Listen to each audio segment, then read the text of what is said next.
आप सभी को मेरा नमस्कार।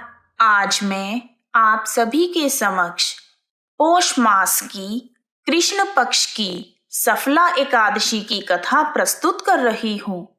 आइए शुरू करते हैं।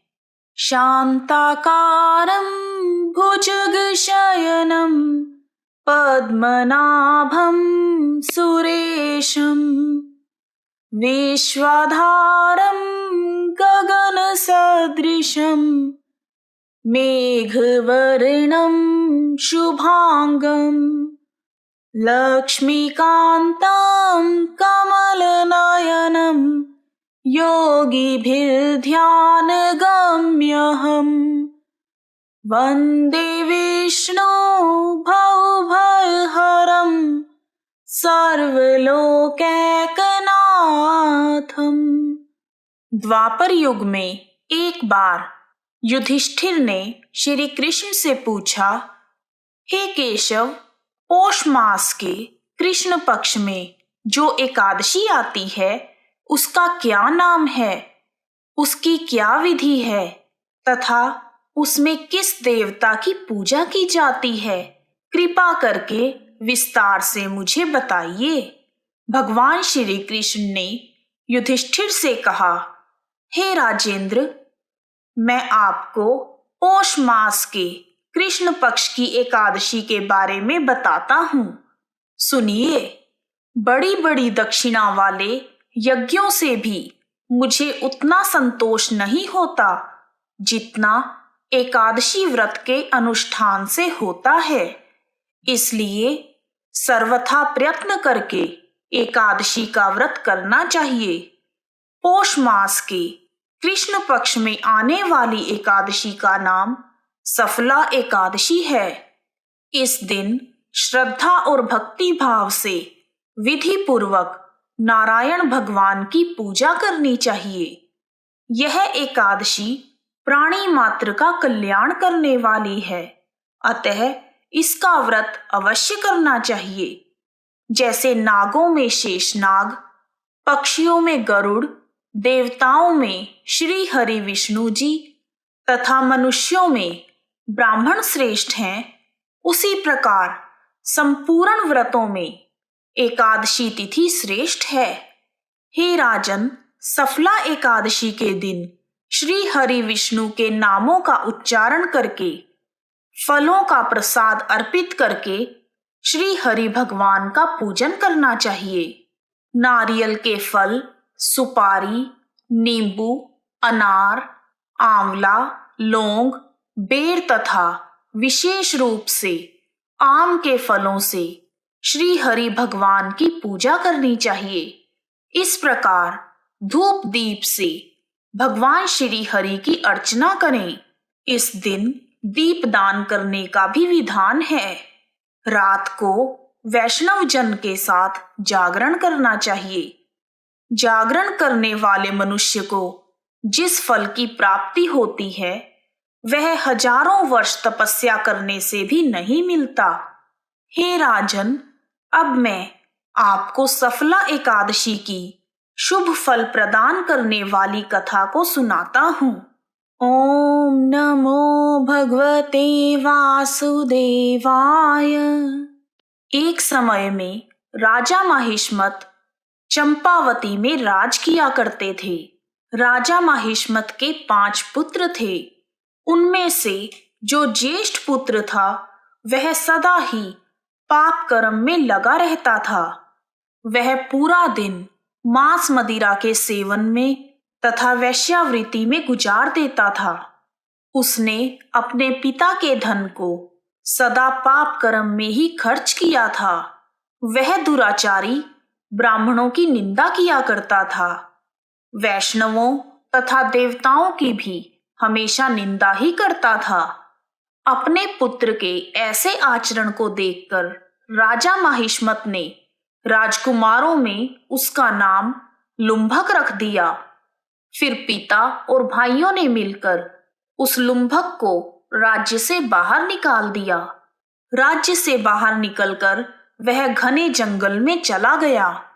उस जंगल में रहकर उस पापी ने पूरे नगर का धन लूट लिया।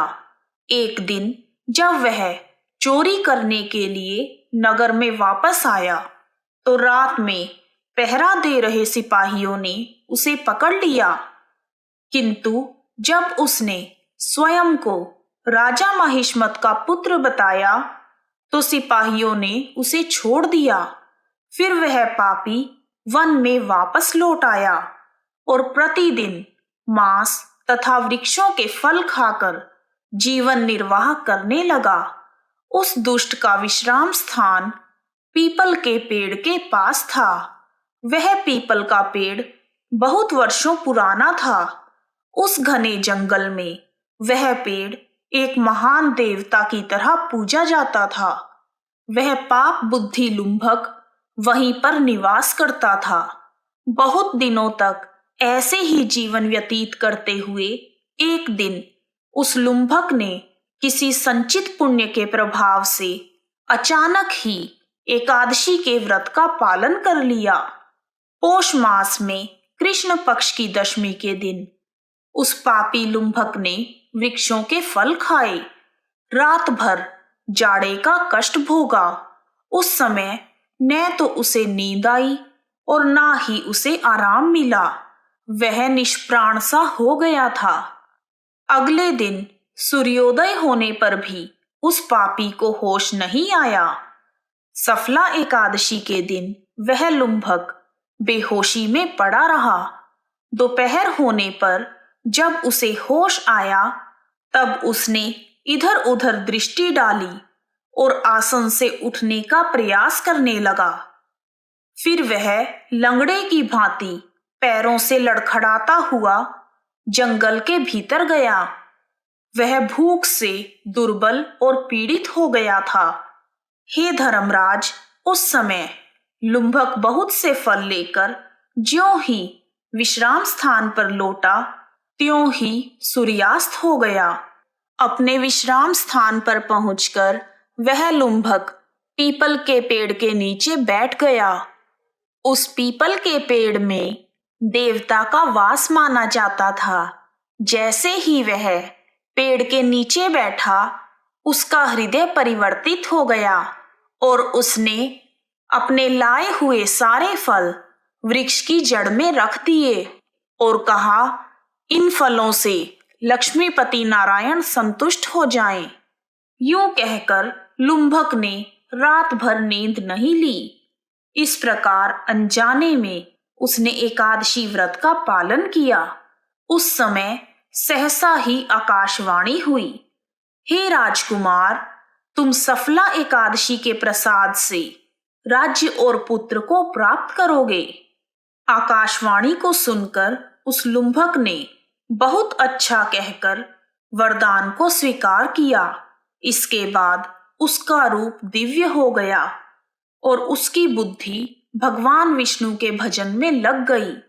दिव्य आभूषणों की शोभा से संपन्न होकर उसने अकंटक राज्य को प्राप्त किया और 15 वर्षों तक उसका संचालन किया।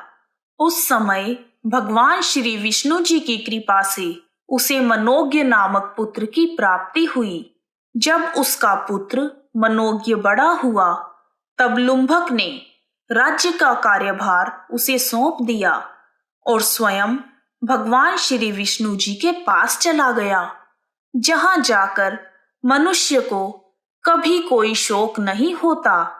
हे राजन, इस प्रकार जो भी सफला एकादशी के उत्तम व्रत को करता है वह इस लोक में सुख भोग कर मृत्यु के पश्चात मोक्ष को प्राप्त होता है।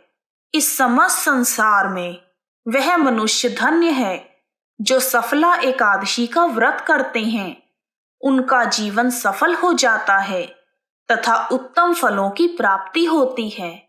हे महाराज, यदि व्रत करना संभव ना हो तो जो व्यक्ति सफला एकादशी की कथा को पढ़ते या सुनते हैं तथा उसके अनुसार आचरण करते हैं उन्हें राजसूय यज्ञ का फल प्राप्त होता है। कहानी सुनने वालों का भी भला और सुनाने वालों का भी भला। ओम नमो नारायण हरि ओम नमो नारायण। आइए अब शुरू करते हैं एकादशी माता की आरती। ओम जय एकादशी माता मैया, जय एकादशी माता। विष्णु पूजा व्रत धारण कर शक्ति मुक्ति पाता। ओम जय एकादशी माता। तेरे नाम गिनाऊं भक्ति प्रदान करनी, गण गौरव की देनी शास्त्रों में वर्णी। मैया जय एकादशी माता।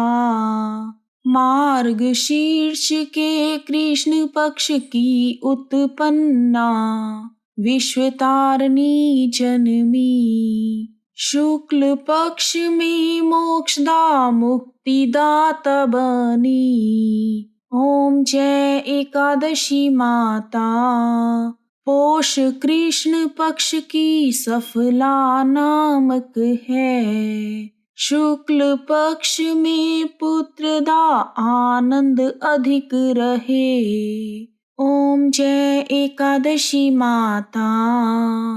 नाम षटतिला माघ मास कृष्ण पक्ष में आवे, शुक्ल पक्ष में जया विजय सदा पावे। ओम जय एकादशी माता। विजया फागुन कृष्ण पक्ष शुक्ल में आमल की, पाप मोचनी कृष्ण पक्ष चैत्र महाबली की। ओम जय एकादशी माता।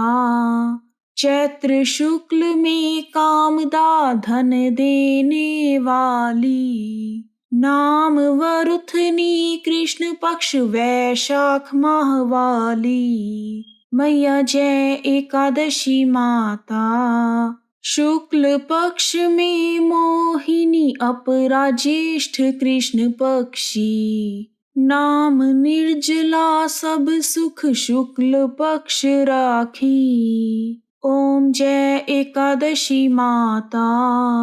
योगिनी नाम आषाढ़ में जानो कृष्ण पक्ष करणी, देव शयनी कहायो शुक्ल पक्ष धरनी। ओम जय एकादशी माता।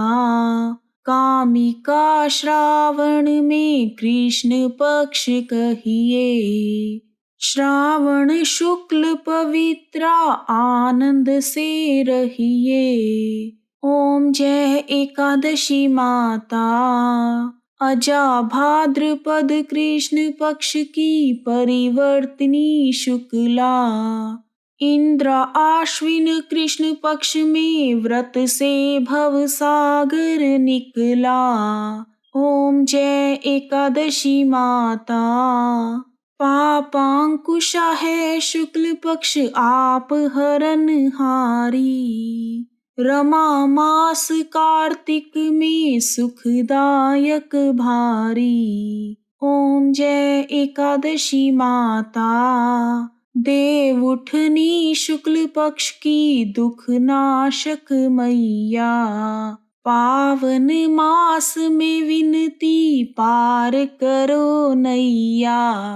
ओम जय एकादशी माता। परमा कृष्ण पक्ष में जन मंगल करनी, शुक्ल मास में पद्मिनी दुख दरिद्र हरनी। ओम जय एकादशी माता। एकादशी माता की आरती जो प्रेम से गावे, जन गुर दिता स्वर्गवासा निश्चय वह पावे। ओम जय एकादशी माता। जय एकादशी माता मैया, जय एकादशी माता।